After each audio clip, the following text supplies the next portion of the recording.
Hi, Pete. How are you? Hey, how are you? I'm doing great. To start, my favorite thing about this movie is how you have a bunch of comedians being as serious as possible, and then the kids get to kind of be the funny ones and have fun. Um, for you, was that always your intent with these movies to kind of bring in these bigger comedians, but like show a different side to them? Yeah, it's always fun to subvert expectations. As I said before, it's a lot easier to get funny people to act serious than it is to go the other direction. Um, Hmm. that's much harder. So we knew if we started with some people that made us laugh, and then sometimes you have to sit on them a little bit and have them realize Ken Jeong, for example, he's a comedy genius, but he also had to play a believable head of the CIA, and so you can't joke around too much in certain situations, but then we definitely loosen the reins in others. Yeah, and your career has some pretty like iconic moments in it. Like I'm looking at the 51st dates, and anytime I hear "Wouldn't it be nice," I just think of Adam Sandler screaming it on a boat.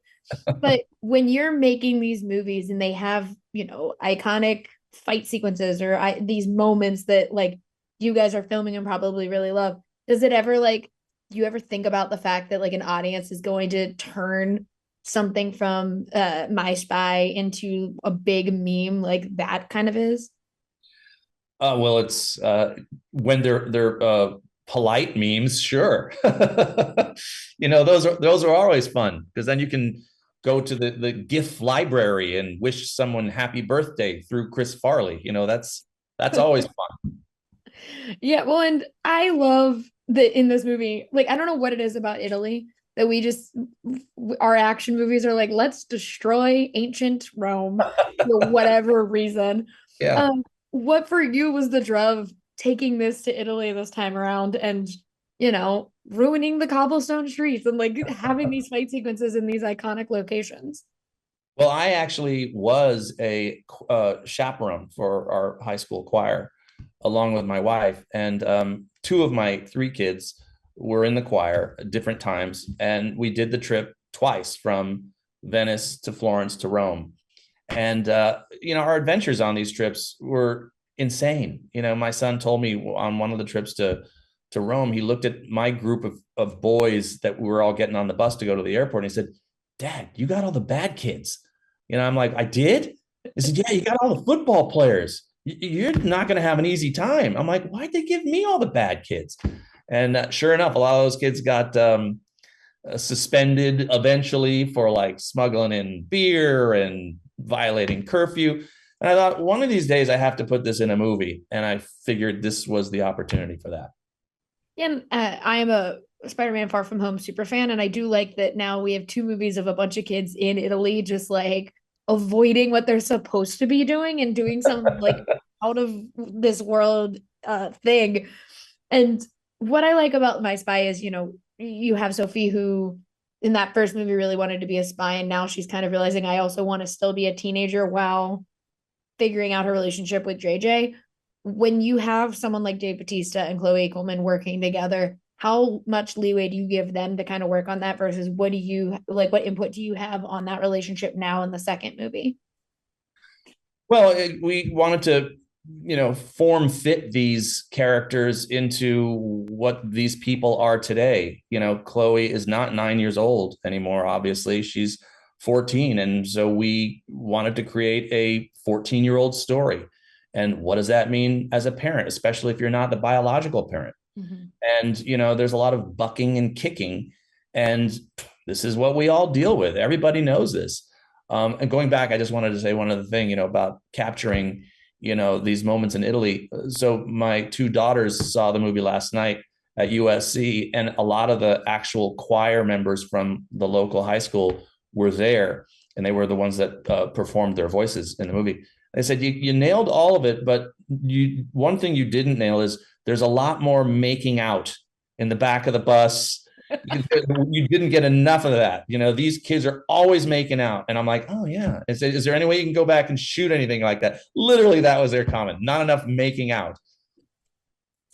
Oh, I love that. They're like, no, well, not exactly accurate. Um, with this movie though, I I don't know. I just think it's so much fun.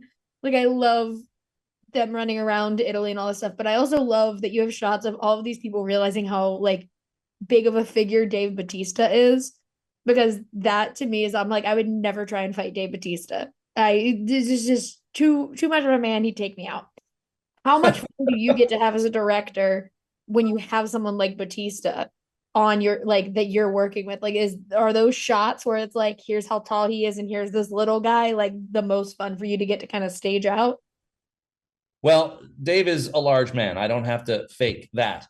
But what we did have to keep our eye on was, finding a formidable bad guy who you would possibly buy, Mm-hmm. could take him on in a fight, whether Dave has been drugged or not, to kind of, make it more even.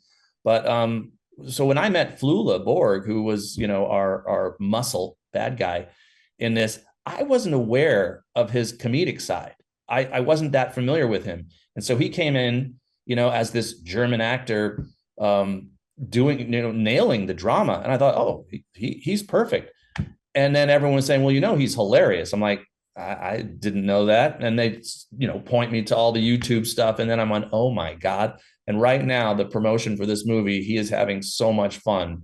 We're just cracking up because this guy is one of the funniest people. But he's also a huge physical specimen. Mm-hmm. Yeah, I talked to him right before you, and we were talking about. I think it's interesting because the WWE, you're doing these stunts and you are getting hit, but you're like also protecting the person you're in the ring with. Where film acting is very different, and they're like, do not punch this actor in the face. If you do, we're screwed for another week. When you are working with someone like Batista, who's on the WWE, who is fighting someone like Flula, who's a comedian and also an actor, how do those fight sequences work? Like, how much of it is actually those two? And like, are there any moments where you have to be like, okay, less WWE and more like, I need your face in some shots for the next week?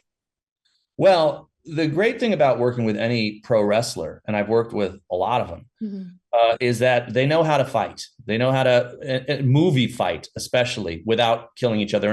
And you're absolutely correct because they have to help each other. Mm-hmm. So the wild card is always going to be the person who's not the professional wrestler, because you do have to worry a little bit about, don't have that fist get too close. And so our stunt coordinator Jim Churchman worked a little extra hard with Flula to make sure that he knew how to movie fight. It was a lot, like I said, Dave's more fluent in that, Mm-hmm. but Flula really picked it up great. And the thing for me is I don't have to use a stunt Flula as much. So Dave does most of his own stunts. Flula did most all of his own stunts. As a matter of fact, Dave riding on the motorcycle and jumping on to the Pope Mobile. After we shot it, Dave looked in and said, "Wait, I thought it was a stunt guy in the Pope Mobile. That's really Flula."